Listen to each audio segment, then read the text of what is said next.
Recentemente eu finalizei a leitura de Olhos Prateados, que é o volume 1 da saga de livros inspirada nos jogos de Five Nights at Freddy's.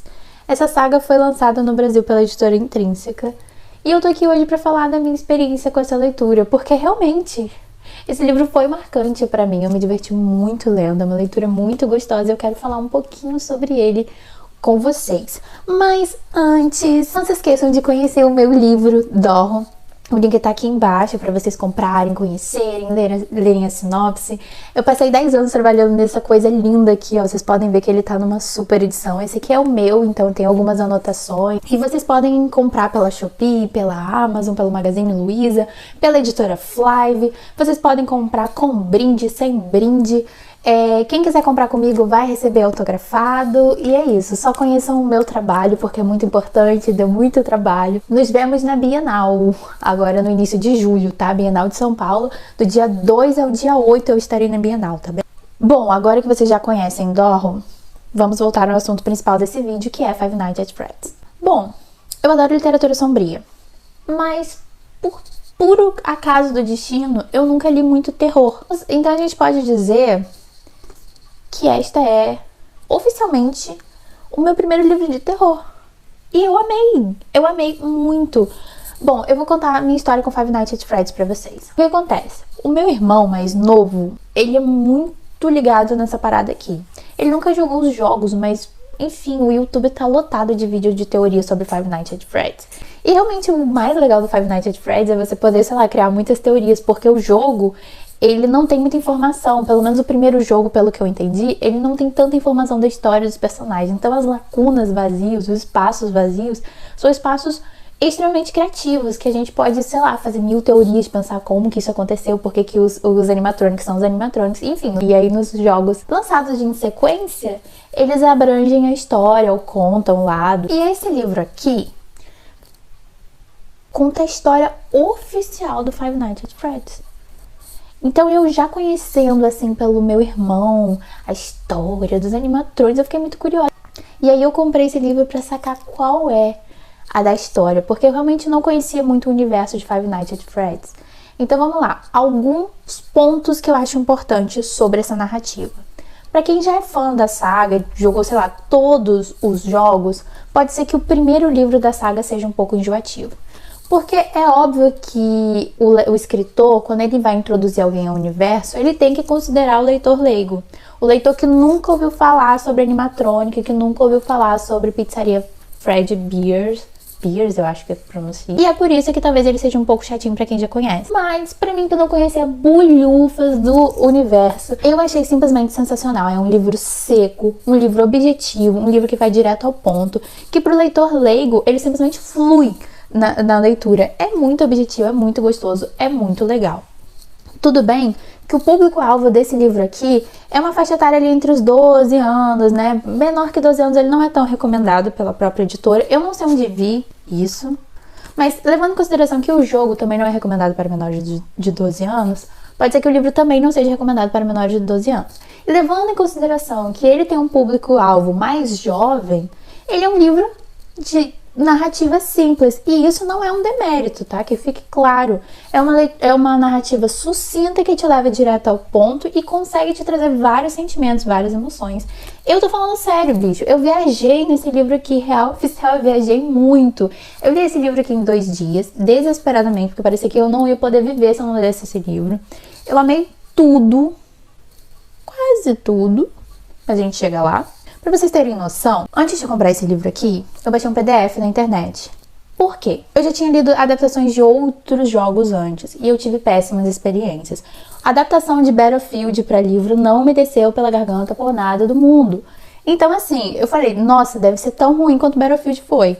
Mas não era.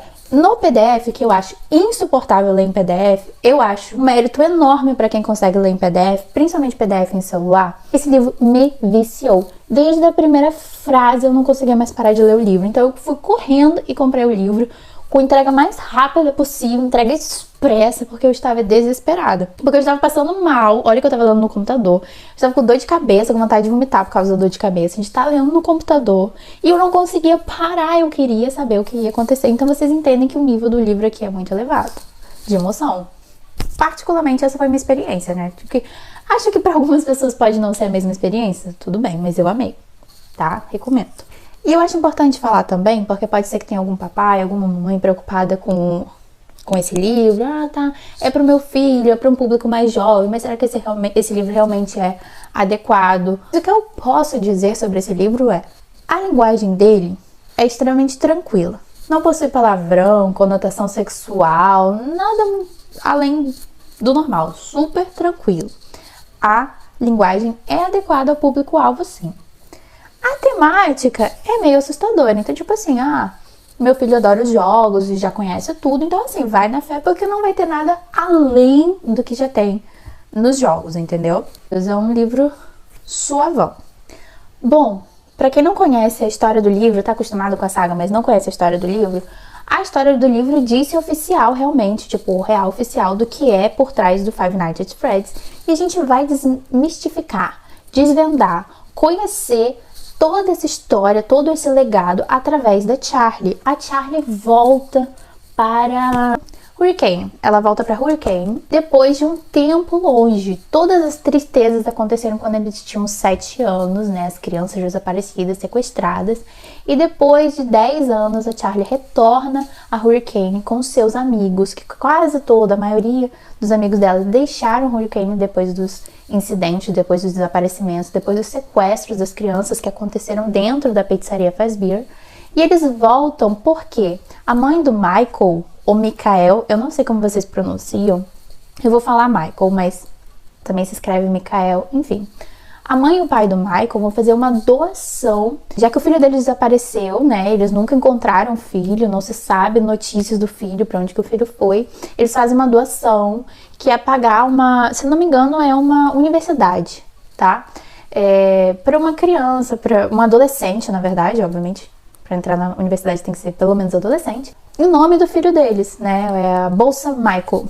Para que, né, eles iriam pagar para o filho se o filho estivesse vivo, então eles fazem gentileza, caridade de doar o que eles pagariam para o filho para uma outra criança, para uma outra adolescente, para um outro jovem que precisa entrar na faculdade, mas que não tem dinheiro para isso. Então os amigos voltam a Hurricane para poder participar desse evento, para ver essa doação, para dar um incentivo aos pais do Michael. Só que os pais do Michael, aqui no livro, tem um nome diferente do que aparece no jogo. Como esse é o volume 1, eu não sei se isso é parte de um mistério ou aqui a paternidade do Michael realmente mudou. Volto a dizer pra vocês que o livro não é enjoativo, ele não é parado. Ele pode ser um pouco enjoado pra quem já conhece o universo, tem que esperar um pouquinho de nada pra gente conhecer também como é que é. Mas eu achei tão eletrizante esse livro, gente. Olha só, eu tenho 23 anos na cara e eu fiquei eletrizada com esse livro, sabe? Eu falei, caramba, que emoção. Altas aventuras, entendeu? Enfim, eu também fiz muitas teorias aqui nesse livro, que se chama Olhos Prateados, vejam bem. E tem uma foto do Fred aqui, o que não faz sentido, porque era pra ser uma foto do Fox. Porque o único que tem olhos prateados aqui é o Fox. Eu fiz umas teorias que a Wikipédia da saga diz que não pode ser, que não é verdade, mas eu, na minha cabeça, acredito em minhas teorias e depois eu compartilho com vocês mais pro final, porque se alguém não quiser spoiler da história, obviamente vai ficar pro final e você só não assiste o final, tá bem? A personagem Charlie é uma personagem bem dinâmica, embora ela não tenha uma característica muito suicida, se assim posso dizer, de alguns personagens de terror mais clássicos, sabe? Daquele personagem que faz exatamente o que não deveria ser feito de maneira alguma, porque é óbvio que vai dar errado. A Charlie não tem muito disso, entendeu? Mas ela nos propõe umas situações de medo muito interessantes. Eu gostei muito desse livro, principalmente por algumas cenas de descrição mínima.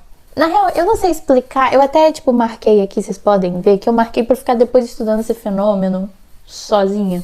A descrição se torna assustadora, mas não mencionando as coisas óbvias, do tipo assim, era um ambiente assustador, era um ambiente escuro. Às vezes você não saber o ambiente, ou às vezes pequenas, leves menções, te fazem ficar com medo. Eu fiquei com muito medo de um negócio que eu não sei vocês, mas assim, as fanarts não são tão assustadoras, diga-se de passagem. Mas aqui nesse livro, as descrições do esqueleto pasmódico, gente, me deram arrepios. Eu falei, meu Deus, como é que eu vou dormir? Eu tenho medinho de dormir, gente. Que fique claro que quando eu leio um negocinho desse aqui, por mais que as pessoas falem, é pra criança. Criança não tem medo disso. Eu, se eu tivesse lido isso aqui quando criança, eu ia precisar de psicólogo nos próximos 30 anos da minha vida, porque é um pouco traumático, né? Pra mim, eu sou uma pessoa assim, que o meu nível é um pouquinho mais baixo do que as pessoas. Eu tenho pouquíssima resistência pro terror, embora eu goste. É aquela relação de amor e ódio, né? Embora eu goste de umas coisas bem sombrias, pesadona, adoro. Amei esse livro. Consegui dormir quando terminei de ler? Não consegui. Gente, agora vamos pros spoilers, né? Eu fiquei sonhando com Fox a noite toda. A noite toda eu fiquei sonhando com Fox. Eu dormi e fiquei teorizando na minha cabeça sobre o Fox. Embora a minha teoria tenha se provado não muito verídica, não muito verdadeira, através dos fóruns de fãs e da Wikipédia da própria saga, o que acontece? O livro, sim, te leva a crer que o esqueleto espasmódico... Aí vem o spoiler. O livro te leva, sim, a crer que o esqueleto espasmódico é o Fox. Tem pelo menos três dicas sobre isso. O esqueleto espasmódico, ele está abandonado dentro da oficina do Henry. Ele fica lá abandonado. E é engraçado porque a gente entende no livro que os animatrônicos estão presos dentro da pizzaria. Só que se as crianças entram e saem, os animatrônicos também podem entrar e sair. Bom, então a gente tem um esqueleto espasmódico na oficina do Charlie, na oficina do Henry, quando a Charlie chega em Hurricane e vai visitar a antiga casa dela. Então, no escuro, sem luz, aquela porra tá lá, tá se mexendo, tá vibrando, não tá bem das ideias, tá meio tontando as ideias. E esse negócio some. Já não bastasse a Charlie contar pra gente que ela já tinha bastante medo desse troço, e a partir do medo da Charlie eu fiquei totalmente traumatizada com o esqueleto espasmódico, que o meu maior pesadelo era o esqueleto espasmódico, eu não podia imaginar uma sombra de esqueleto espasmódico na minha vida. Além dela dizer pra gente que ela já tinha aquele problema com ele, ela descreve duas cenas importantíssimas. Uma, ela fala que esse esqueleto espasmódico tem os olhos prateados. Não é à toa que o nome do livro se chama Olhos Prateados. Segundo, ele tem movimentos que não são muito normais, né? Ele tem um movimento que são meio travados, meio... não fazem muito sentido. Por isso que ele se chama esqueleto espasmódico. E quando essa menina me encontra o Foxy, quando ela vai na pizzaria ela encontra o Foxy, quem tem as mesmas descrições, quem tem os movimentos exatamente iguais do esqueleto espasmódico é o Foxy. Quem tem olhos prateados é o Foxy, entendeu? E quem matou o Henry foi o esqueleto espasmódico.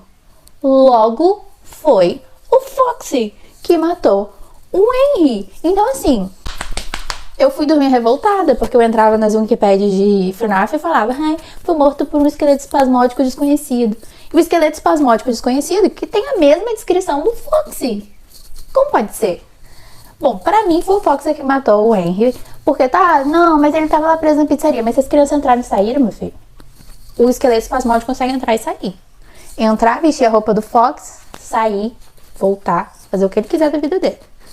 E outra, além da Charlie ter medo do esqueleto espasmódico, além de tudo isso que eu já falei com vocês, o Foxy, de todos os animatronics que tem no livro, no final da história, é o que mais recusa na hora de não matar as crianças. Ele quer matar a Charlie. Ele fica tipo assim, ok, eu vou matar você, não importa o que tá sendo dito aqui, não importa quais sejam minhas ordens. Ele recusa, ele fica ali mó tentado em matar a Charlie. Esse Fox tem alguma coisa por trás dele. Por isso que eu quero ler o livro 2 lá, pra saber se eu sou doida ou se tem algum fundamento do que eu falei. Bom, pra esse vídeo não ficar muito longo e eu encaminhar ele pro final, eu vou dizer pra vocês que eu infelizmente tive que dar 4 pra essa história aqui. Por mais que eu tenha gostado muito, não é referente a nenhum problema quanto ao universo de FNAF, até porque eu nem conheço tanto o universo do jogo assim, eu nunca joguei, volto a lembrar vocês isso. Mas este livro aqui contém uma falha de enredo, tá? Essa falha de enredo é o seguinte, se você não quer spoiler, pula essa parte, porque aqui a falha de enredo é um spoiler. Bom, O que acontece na história? Nós descobrimos que a Charlie tem um irmão gêmeo chamado Sammy. E esse irmão gêmeo da Charlie desapareceu, sequestrado por um suposto animatronic, numa lanchonete antiga que o Henry tinha, longe da pizzaria do Fred Beer, né? Então o que acontece? Esse irmão, Sammy, foi sequestrado por um animatrônica que ninguém sabe dizer quem é. Por isso, aquela lanchonete foi fechada. A lanchonete antiga, que eu não me lembro o nome, foi fechada porque o filho do dono, o irmão da Charlie, foi sequestrado. O que acontece nesse livro aqui? Em determinado momento, quando eles voltam a visitar a pizzaria, não a lanchonete. A lanchonete foi onde o Sammy foi sequestrado. Então tá, Charlie volta a visitar a pizzaria. E o que acontece? Ela tem uma memória. Ou seja, é muito reafirmado no livro, muito, que a pizzaria, que a lanchonete fechou porque o filho do dono foi sequestrado.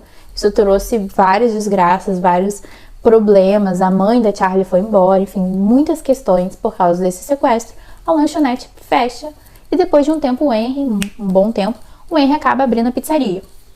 A Charlie tem uma memória na hora que a pizzaria tá fechada. Quando eles vão de noite lá tentar entrar pela 7ª, 20ª vez na pizzaria, a pizzaria está trancada. Eles querem resgatar um amigo deles, o Carlton, que tá lá preso.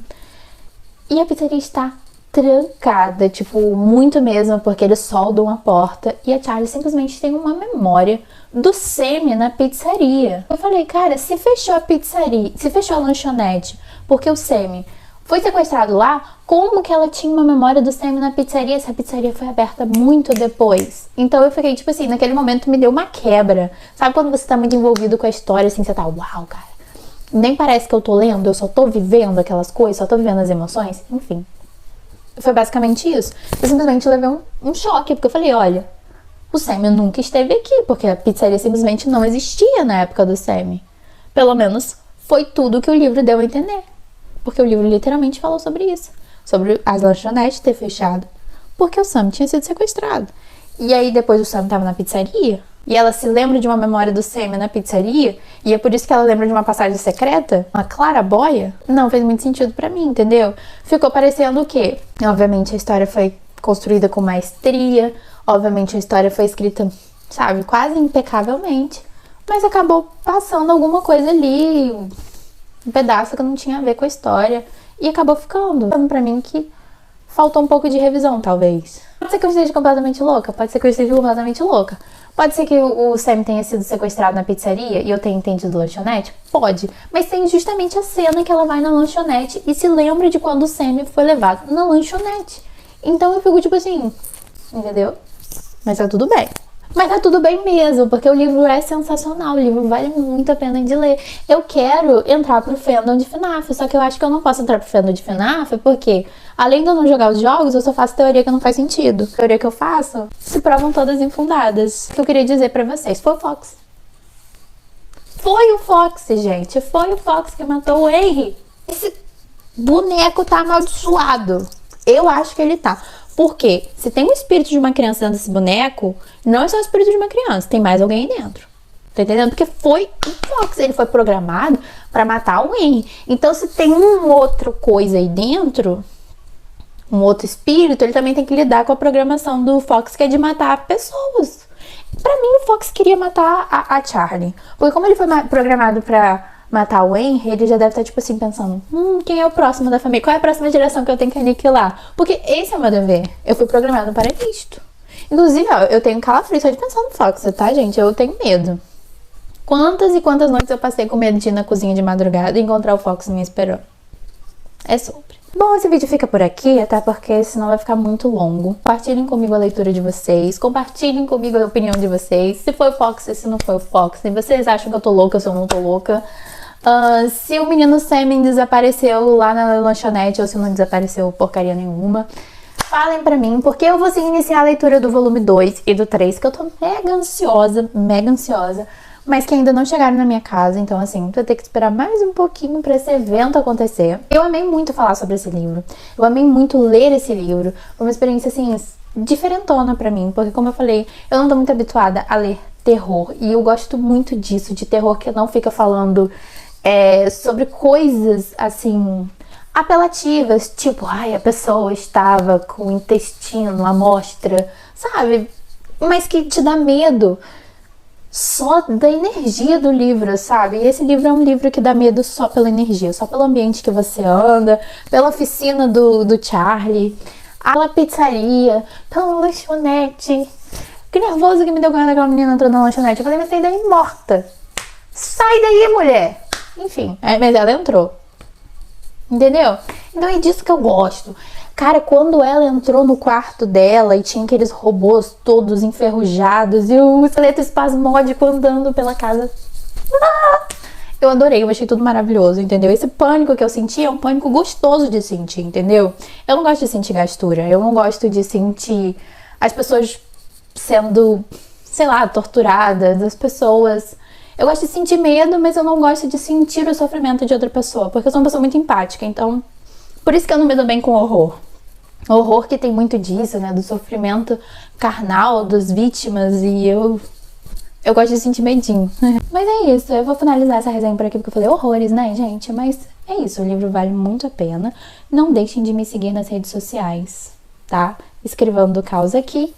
E de conhecer meu livro de fantasia sombria, mais uma vez. Que é um livro muito sombrio, que tem muito sofrimento, que tem muito medo, fantasma, terror. Porém, tem muitas coisas felizes também pra dar aquela balanceada, né? Muito pagode, cerveja, sol, felicidade, casamento. Pagode, eu já falei pagode, né? Mas pagode. Porque tem muito pagode, entendeu? E Daniel Alves. Se você assistiu esse vídeo até aqui, eu agradeço muitíssimo. E até a próxima resenha. Espero que seja logo dos Distorcidos, porque eu tô muito ansiosa pra ler esse livro. Beijo!